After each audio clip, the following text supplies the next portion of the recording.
Bueno, ya estamos con nuestro próximo invitado. Está con nosotros Álvaro Iriarte, director de contenidos de Res Pública, que lo convocamos en su calidad de experto internacional porque queremos darle una vuelta más larga, como diría un libro de un amigo, sobre lo que está pasando en Argentina. Oye, están pasando cosas interesantes, sobre todo a raíz de este decreto de... que no me acuerdo el nombre exacto, es de necesidad y urgencia. Claro, de necesidad y urgencia. Un decreto donde se derogan un montón de leyes. Esto todo transitorio, porque dice hasta el 2025, pero aspirando a que sea evidentemente permanente. Pero una cuestión que parece curiosa, porque a priori que un presidente pueda derogar tantas leyes o tantas regulaciones, bueno, en Argentina se puede. Y eso es bastante particular. ¿Cómo estás viendo tú el fenómeno Milei ya en este casi un mes ya de haber asumido en el gobierno? Menos. Bueno, muchas gracias, José Francisco, por la invitación. Un saludo a todos los amigos que escuchan Llegó a la Hora. Y bueno, la verdad es que efectivamente tú bien dijiste hay que darle una vuelta un poco más larga.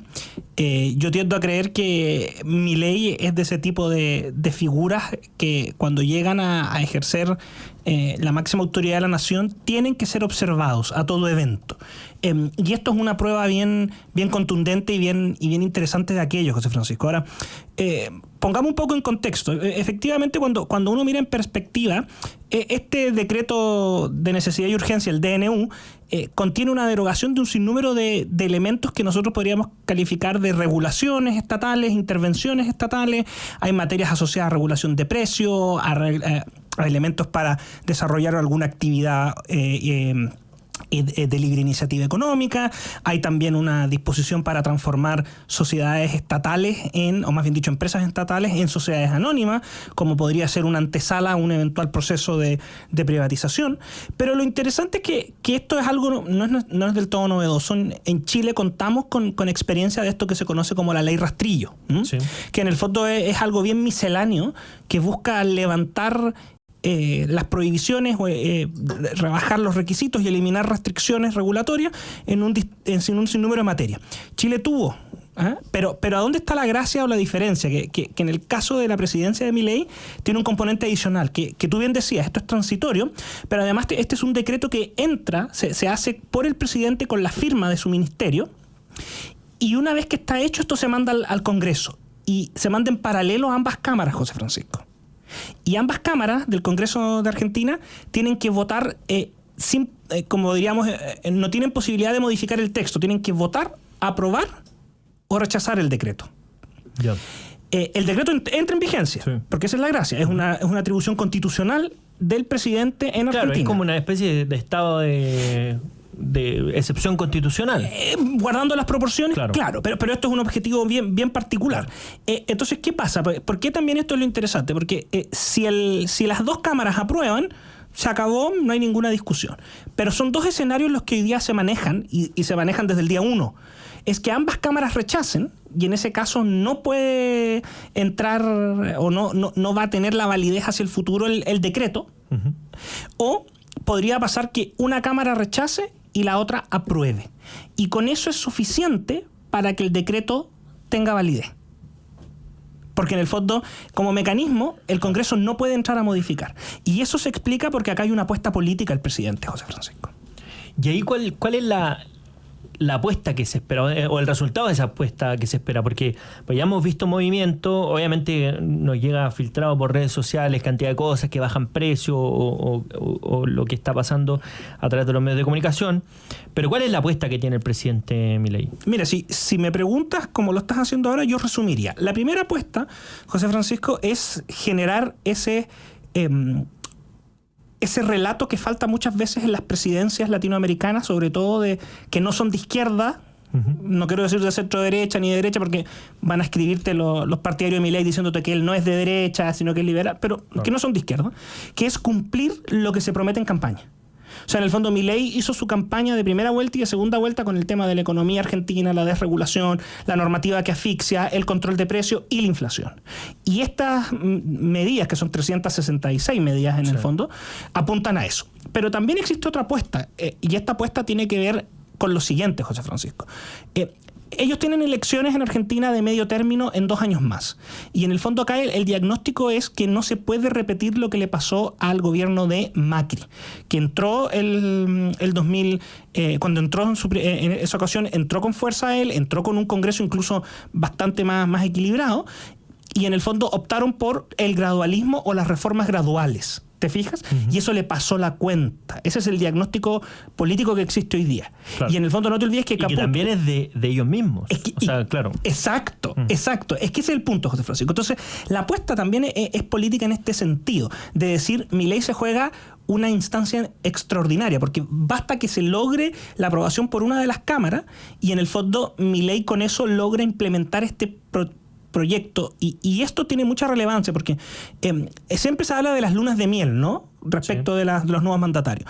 En este caso, se han hecho encuestas en Argentina y en el fondo la mayoría de la gente, si tú sumas, cerca de un poco más de la mitad, está dispuesto a esperar los efectos de las reformas de Milei o darle un espacio a Milei hasta 1 año. Mira. Entonces, estás contra el tiempo. Ahora, la apuesta se concreta con lo siguiente. En el Senado es muy poca la posibilidad real de que se aprobara este DNU. ¿Por qué? Porque la mayoría del Senado es de Unión por la Patria, que es el bloque kirchnerista. En la Cámara es donde Milei va a tener que desplegar, algunos dicen capacidades de negociación, otros dicen que puede ser suficiente su forma de hacer política para ponerlos de lado del discurso que tiene él de la casta y del peronismo. En la Cámara de Diputados no te olvides que el equilibrio de fuerzas es distinto. Claro. Y matemáticamente, haciendo simplemente un conteo numérico, tú podrías tener los votos. ¿Dónde está el problema? El problema está con algunos sectores del radicalismo. Y esto incluso tú puedes revisar el Clarín y otros diarios nacionales de cobertura nacional de Argentina. El punto radica en que muchos de los parlamentarios de este bloque, que eran en el fondo el centro de Juntos por el Cambio, no están manifestando disconformidad con las medidas, sino que están manifestando disconformidad con la forma. Esto es que en vez del DNU el presidente debería haberlo mandado como un proyecto de ley. Claro. Pero tú sabes que si lo manda como proyecto de ley, cambian las reglas. Y se demoraría muchísimo. No y pueden modificarlo. Claro. Por discusión parlamentaria. Sí. Ese es el gallito. Bueno, estamos conversando con Álvaro Iriarte, director de contenidos de Res Pública, sobre lo que está pasando en Argentina, el fenómeno Milei, a propósito de este decreto de necesidad y urgencia, entre otras cosas, de desregulación económica, liberalización de la economía. Si uno tuviera que ver este escenario, yo sé que esto ha pasado de regular la economía más bien o en regímenes de facto o en lugares donde ha habido una transición más o menos importante. No sé, principalmente después de la caída del muro de Berlín, todos los países que se liberalizaron su economía, sus normas, ordenaron bastante. Pero esto lo hemos visto en otro lugar del mundo donde un presidente busque regular tanto la economía. Yo sé que Argentina es una situación bastante particular por todos lados, por la cantidad de regulaciones, tanto en las provincias, en el Estado federal y todo, pero hemos visto algo similar de regular la economía como a este nivel. Interesante. Mira, yo creo que en algunos países que formaban parte del bloque soviético, claro, ¿no? Después del colapso de la Unión Soviética, en Europa del Este se produjo este escenario, pero tú bien acotabas el punto, fue un régimen, salieron de un régimen títere de la Unión Soviética o de control subrepticio por parte del Partido Comunista Ruso y entraron en el fondo en estas dinámicas y abrazaron en los 90 estas liberalizaciones. Ahora, Argentina en los años 90 también inició un proceso de liberalización interesante de la mano de Carlos Menem. Claro. ¿Dónde está la diferencia con el escenario actual? El escenario actual es que no tienes estos elementos distintos. Acá no viene saliendo... acá hay continuidad netamente institucional. O sea, pasas de un gobierno kirchnerista elegido en las urnas al gobierno de Javier Milei elegido en las urnas. Y lo otro que es relevante es que en el fondo... este gobierno, además de Javier Milei, para bien o para mal, y eso lo vamos a tener que ver, y lo digo con mucha responsabilidad, no tiene mayorías parlamentarias. Claro. Entonces, probablemente y esto recoge un poco lo que comentaban algunos líderes del radicalismo, como el mismo Lustó. Ojo, no estamos en contra de los propuestas que se están haciendo mayoritariamente, sino que es la forma. Porque en el fondo se argumenta de alguna manera que esta es una forma de saltar la discusión democrática que tiene que haber de esta regulación. Entonces, el proyecto es enorme. O sea, este DNU, cuando lo anuncia Javier Milei el 21 de diciembre, da a conocer 30 medidas. Pero cuando tú revisas, son 366 medidas en la práctica. Y es un misceláneo muy amplio, José Francisco, muy amplio. Que tiene además una discusión constitucional, porque hay algunos que han sido, algunos opositores a la medida o críticos de la medida, José Francisco, no han cuestionado, dado el contexto en el que están, a 2 semanas de asumir Milei con el 55% de los votos, no han cuestionado las reformas, sino que están diciendo, oye, es que esto no debería hacerse acá, y por lo tanto algunos, como el equivalente a la Central Unitaria de Trabajadores nuestra, anunció que va a ir por la vía judicial a impugnar la aplicabilidad o constitucionalidad del DNU. Claro, porque ya están apostaron también a la salida a las calles algunos, los famosos piqueteros. La semana pasada está esta medida bastante particular de exigirle el pago del gasto que implicó la movilización a las organizaciones organizadoras, porque además la figura argentina es bastante sui generis, pero lo que hacen es que el plan social, es decir, la subvención a las personas, se las pagan a través de las organizaciones sociales, y por tanto el poder de control es muy, muy, muy, muy grande, y por eso las movilizaciones son tan masivas, tienen esa... Y de hecho una de las cosas que abrió el gobierno argentino, que me pareció bastante creativo, es que abrió un canal de denuncia. Es decir, como los que lo están invitando, los que lo están obligando a movilizarse, claro, a participar. Y recibieron como 4.000, 5.000 denuncias. Sí, 9.000 yo leí, al final, claro. Pero increíble. O sea, esto no solamente está haciendo una desregulación, sino que también está haciendo una forma de enfrentar los problemas que no solamente viene obviamente enfrentado como alineado desde el libertarianismo, ¿verdad?, de Javier Milei, pero también que la centro derecha en general en Argentina, que es bastante amplia, pareciera que aprendió una lección diciendo, oye, que el gradualismo, intentar negociar, finalmente terminó siendo más perjudicial para los argentinos, para su propio proyecto político, que la otra alternativa, que es, mira, aquí no hay luna de miel, vamos directo con todo, porque los argentinos necesitan respuesta lo antes posible. Sí, claro. A ver, José Francisco, lo que tú comentabas del tema de las manifestaciones y protestas es notable, y de hecho ha sido comentario obligado, la rapidez con que se iniciaron las manifestaciones al gobierno de Milei. O sea, lleva 2 semanas y ya tenías marcha organizada. Nada más, pero vi una declaración del vocero de gobierno, que le preguntaban, ¿no?, ¿y qué le parecen las movilizaciones? Y dijeron, no, se leyeron el decreto muy rápido porque tiene muchas páginas y ya se movilizaron el mismo día contra las medidas. Claro, son 83 páginas del DNU que estábamos conversando. Pero eso te demuestra en el fondo esta estructura que tú comentabas, que es bien característica, es una estructura propia de una suerte de... A ver, si lo abordas desde una perspectiva de centro-derecha, tienes corporativismo. Si lo abordas desde una perspectiva de centro-izquierda, tienes derechamente que tienes los partidos políticos, los intereses políticos tienen cooptado el Estado y la sociedad civil, y ahí se produce el mecanismo. ¿Por qué hago este punto?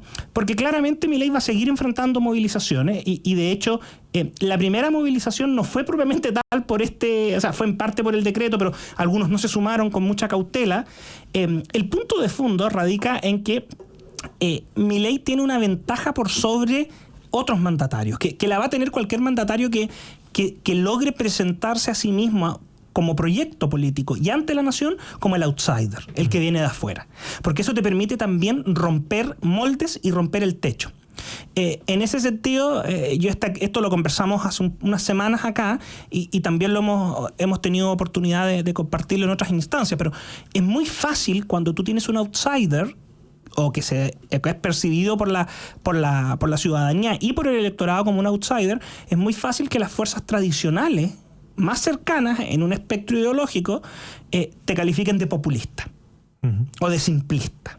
Y esto le ha pasado a distintas personalidades que y yo en este caso siempre cuento el tema, lo más fácil es tildar a Milei y al perfil de Milei de lunático, de loco, que va a hacer colapsar todo, porque esa es la forma que tiene de defenderse, en el buen sentido de la palabra, todo el entramado institucionalizado político. O sea, la élite política, lo que él llama la casta, pero yo no voy a ocupar términos despectivos, la élite, la estructura de los partidos. En ese sentido, José Francisco, la apuesta acá de Milei es que Milei tiene ventaja para salirse de los márgenes establecidos. Claro. Cosa que no se puede esperar muchas veces de los candidatos de la centro derecha tradicional, que tienen que jugar cumpliendo ciertos, si tú lo quieres llamar, ceremonial, que no es republicano, es un ceremonial netamente político, de no puedo hacer esto. O sea, en el fondo, lo podríamos graficar en Chile con un episodio que muchos de los auditores van a entender. Cuando se va a paro el registro civil por un mes, o la Dirección General de Aeronáutica Civil por otro mes más, o los profesores, qué sé yo, no hay ninguna figura política de la centro derecha tradicional que salga con un micrófono abierto en el punto de prensa, en el Pensador del Congreso, o desde la sede de los partidos, a decir hay que despedir a todos los que están adheridos a la huelga porque esto es inconstitucional, ilegal, y se reemplazan con, por ejemplo, si fuera la DGA, con personal de la Fuerza Aérea. Si fuera el registro civil, podrías mover otro. Eso no pasa. Milei lo puede hacer. Y eso le da una ventaja comunicacional. Exactamente. ¿Te fijas? Sí, bueno, interesante lo que está pasando al otro lado de la cordillera. Vamos a seguir muy atentos a eso. Te queremos agradecer, Álvaro Iriarte, director de contenidos de Res Pública, por habernos acompañado en esta edición de Llegó la Hora. No, muchas gracias. Feliz de acompañarnos, José Francisco, y un saludo en especial a los auditores en mi tierra de Copiapó. Bien, un saludo ahí a la gente copiapina y nosotros nos vamos a una breve pausa y a la vuelta seguimos con más Llegó la Hora.